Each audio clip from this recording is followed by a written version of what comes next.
Politológ Eduard Chmelár sa otvorene pýta, kam zmizla chuť niečo zmeniť k lepšiemu.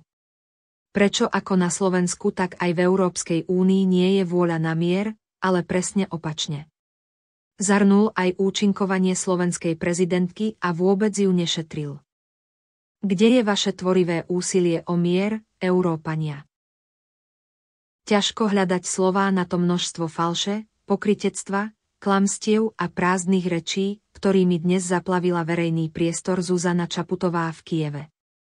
Chcel by som preto porovnať jej falošné slová s posolstvom, ktoré dnes pri stretnutí s elitou maďarskej spoločnosti v Budapešti predniesol pápež František.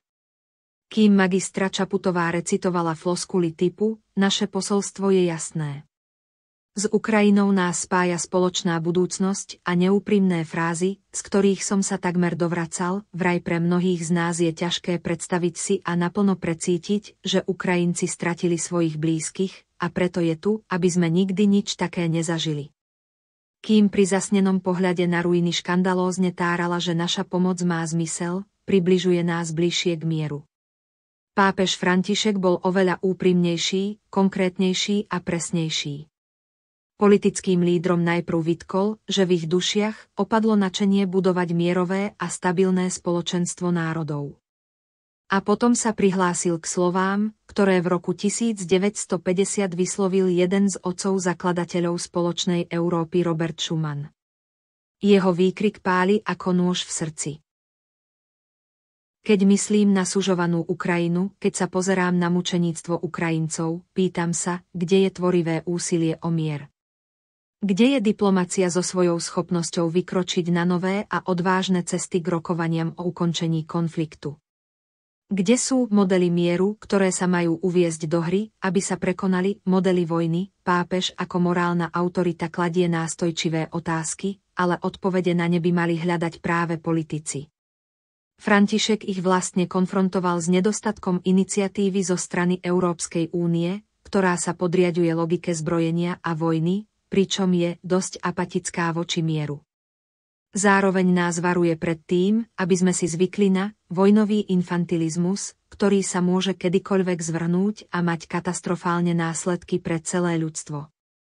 Pápež nás vyzýva znovu objaviť európsku dušu, nadšenie a sen otcov zakladateľov zjednotenej Európy, štátnikov, ktorí sa vedeli pozerať za hranice, ktorí nepodľahli sirénam nacionalizmu a boli schopní opravovať namiesto rozbíjania.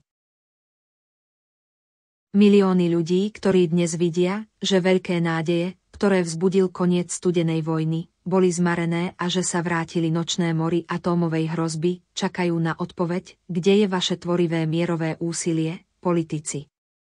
Prosím, porovnajte si to s tým eldorádom trápnych fráz a póz, do ktorých sa dnes štilizovala magistra Čaputová.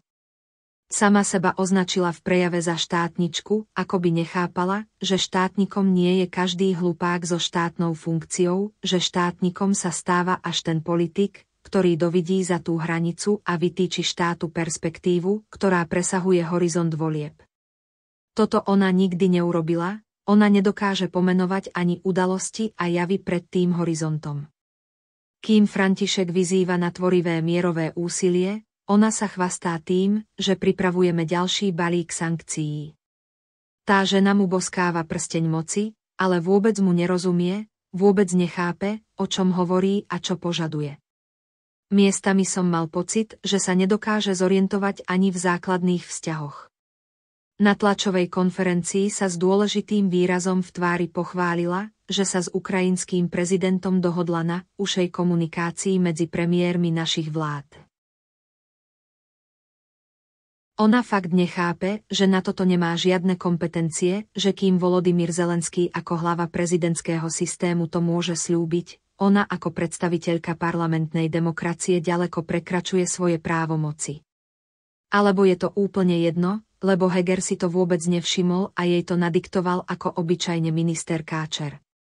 Miestami som mal pocit, že sa prestala ovládať. Keď počúvate jej slová. Rok, odkedy je vaša krajina obeťou invázie a rok ťažkých chvíľ a rozhodnutí je zapísaný vo vašej tvári.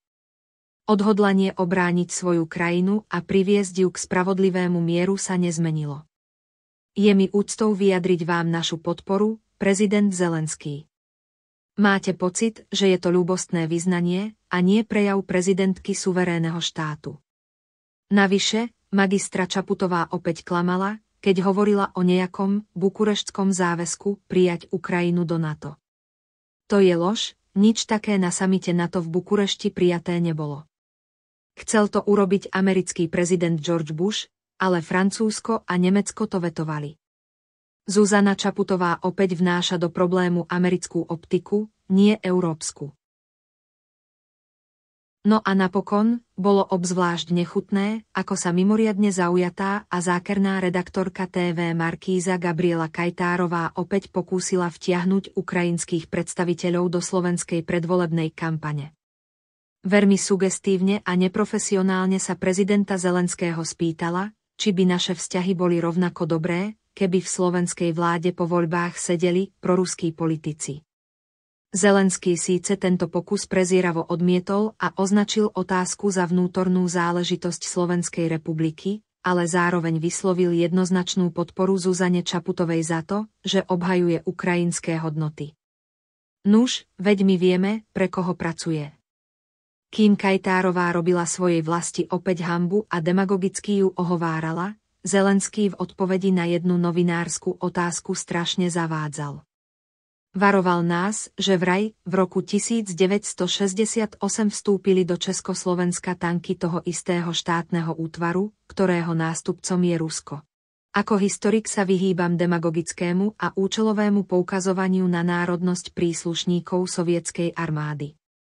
Ale ak sa budeme baviť takto, pán prezident, potom treba odpovedať rovnakou mincov, že väčšina okupantov z roku 1968 pochádzala z Ukrajiny. Takto to chcete mať naservírované. Zuzana Čaputová zneužila záverečnú tlačovú konferenciu na predvolebnú kampaň, keď vyhlásila, že ona garantuje kontinuitu našej zahraničnej politiky. Bohužiaľ, preložené do zrozumiteľnej reči to znamená, že garantuje eskaláciu konfliktu, prehlbovanie sankcií, zvyšovanie zbrojenia, podporu militarizmu, vojnovej ekonomiky a udržanie konfrontačného tónu v zahraničnej politike. Nám by však malo záležať na tom, aby politici naplňali skôr želanie pápeža Františka. Lebo je trápne, ak si urobíte vojnovú turistiku na Ukrajinu len preto, aby ste sa odfotili pri ruinách a povzbudili Ukrajincov, aby bojovali, nech to stojí, čo to stojí, lebo je to v záujme Západu. František ich však napomína, že mier nevzíde z honby za sledovaním strategických záujmov jednej vojenskej aliancie, ale len z politiky schopnej pozerať sa na záujmy celku a rozvoj všetkých. Počujete, vy farizei? Počúvate vôbec toho, voči ktorému kážete doma poslušnosť, no voči jeho slovám, prosbám a výzvam ste hluchí a slepí.